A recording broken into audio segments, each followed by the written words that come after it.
જૂનાગઢના ગરબા ગિરનાર ઉપર પ્લાસ્ટિકને કારણે થતા પર્યાવરણના નુકસાનને અટકાવવા માટે હાઈકોર્ટમાં દાખલ થયેલી પીઆઈએલને પગલે જૂનાગઢ વહીવટી તંત્ર દ્વારા આજથી ગિરનારને પ્લાસ્ટિક મુક્ત કરવાની શરૂઆત કરવામાં આવી છે। પ્રવાસીઓ માટે પાણીની સુવિધા માટે 120 વેપારીઓને કુલ 600 જેટલા પાણીના કેરબાઓ વિનામૂલ્યે વિતરણ કરાયા છે।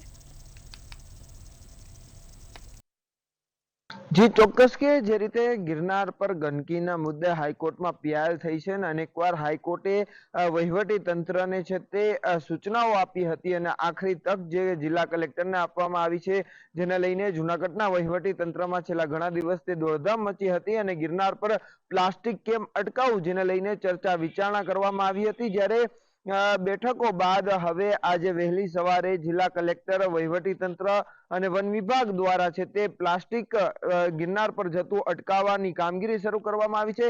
પ્લાસ્ટિક પર પ્રતિબંધ મૂકી દેવામાં આવ્યું છે અને સાથે જે લોકો પાણીની બોટલ જે પ્લાસ્ટિકને લઈને જાય છે તેને અટકાવી, પરંતુ તેની સામે તે લોકો પાણી કઈ રીતના પીશે તેવા અનેક સવાલો ઉભા થયા હતા, જેને લઈને જૂનાગઢના સાંસદ અને ધારાસભ્ય દ્વારા છે તે પાણીના કેરબા છે તે વિતરણ કરવામાં આવ્યા છે।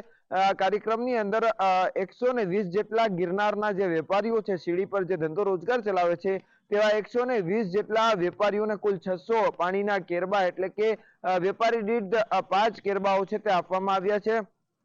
ચોક્કસથી કહી શકાય કે જે પાણીના જે નિઃશુલ્ક કેરબાઓ છે તે વેપારીઓને આપવામાં આવ્યા છે અને વેપારી તેમાં પાણી ભરી અને ઉપર લઈ જશે ને તેમાંથી ગ્લાસ ભરી અથવા તો અન્ય કોઈ વસ્તુમાં પાણી ભરી અને તેના રિફંડ આપવામાં આવશે, એટલે કે પૈસા થ્રુ આ પાણી આપવામાં આવશે।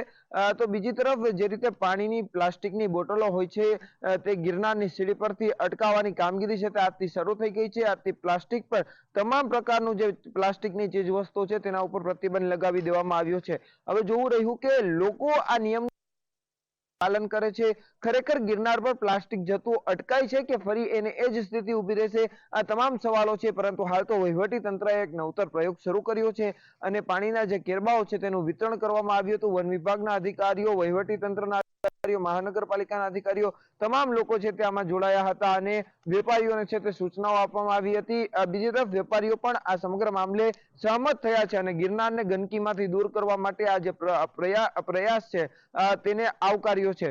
હવે જોવું એ રહ્યું કે જે પ્રવાસીઓ છે જેને પાણીની જરૂર પડશે તેને કઈ રીતના પાણી મળશે, સીડીઓ ઉપર કઈ રીતના પાણી આપવામાં આવશે, અહીંથી પાણીના કેરબાઓ લઈ જવામાં આવશે તે વાત થઈ છે, પરંતુ આગામી દિવસોમાં કઈ રીતની સ્થિતિ ઊભી થાય છે તે જોવું રહ્યું। જી।